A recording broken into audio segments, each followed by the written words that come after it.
Hi there! You're invited to listen to an exclusive excerpt from the next episode that I'll be publishing on Sunday.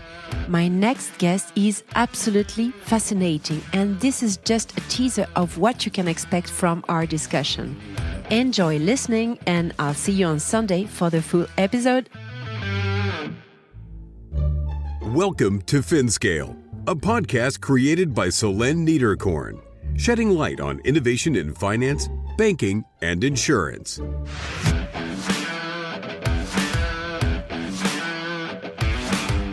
SaaS, a comprehensive look with a veteran investor. Hillel Zidel, Managing Director at Kennet Partners. We leverage technology to collect data on hundreds of thousands of companies. We use analytics and algorithms to determine which of these companies are the most interesting, and we focus on proactively outreaching to those companies. And technology has played a part, throughout the journey in this. And, we're now using AI, we're using generative AI to do this. And I think what we've seen is this has really given us quite a good bump in efficiency. I've been discussing SaaS on the podcast for years. In his renowned article, Why Software is Eating the World, Marc Andreessen explained that the software would take over large portions of the economy, driven by the proliferation and success of the SaaS model. This model has shifted us from physical and localized systems to global, scalable, and efficient software solutions. 13 years after these insights, what do we think about SaaS? It's a topic I've been eager to explore with an expert. Hillel, who has years of experience investing in B2B SaaS, joined me for this discussion. We covered many topics, including the evolution of pricing models, the value proposition, the transformation of incumbents, the shift to cloud-based services, and more recently, topics related to AI. This was an opportunity for me to introduce you to Kennet, whom I know well. We discussed the funds, the thesis, and certain investments such as Illumi, which have exited. These investments allows us to talk about KPIs and the role of sustainable growth in investment decisions. Enjoy the show. Hello, everyone. Hi, Hillel. Hi, Solène. Great to talk to you. Yeah, I'm very happy to have you on the podcast to talk about software as a service, to talk about Kennet. Prior to that, can I ask you to quickly introduce yourself and tell a bit about your background and your way to and your path to Kennet Partners? Yeah, absolutely. So I'm a managing director at Kennet Partners. We are a growth equity fund focused on investing pretty much exclusively in business-to-business software companies that have been bootstrapped. Prior to Kennet, I was actually working with growth companies on the debt side as a lender to high-growth companies, providing loans with equity warrants. In my earlier career, I worked in management consulting, and then right at the beginning, actually worked at a few B2B tech startups, and that's where I first got really interested in the world of B2B technology. And I'm originally from South Africa.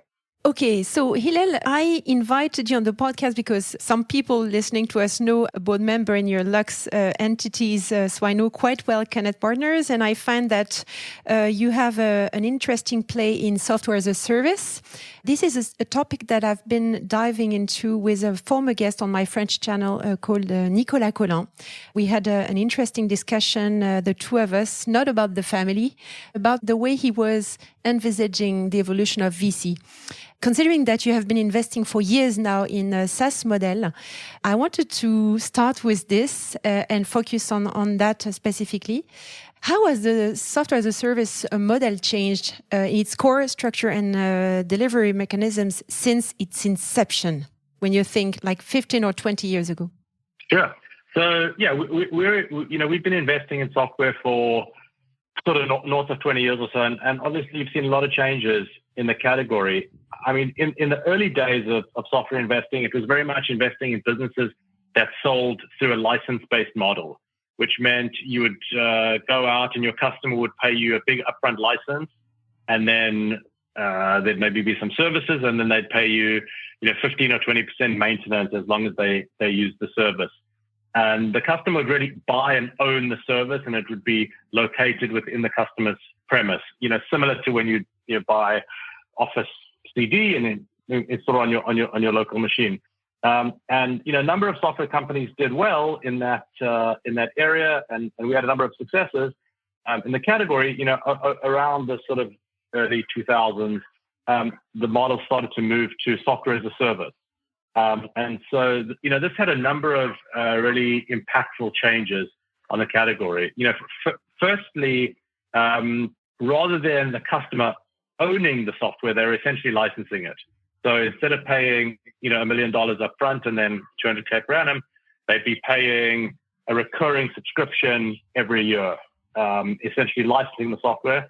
And then the second aspect is the delivery mechanism. Rather than the customer owning and hosting it, the service would be hosted in the cloud.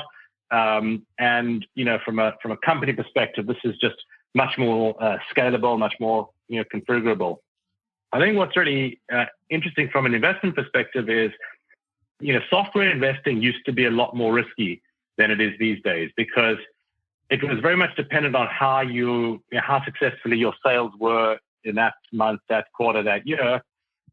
What SaaS did is it introduced this really nice recurring revenue model. So you have a base of annual recurring revenue in the same way that a bank or an insurance company may have an annuity income stream, and then you're adding to that every quarter. And what this means is you're really stabilizing your revenue much more than it was under a license. Now that you've heard an excerpt from the upcoming episode on Sunday, make sure you stay tuned and connected so you don't miss a beat.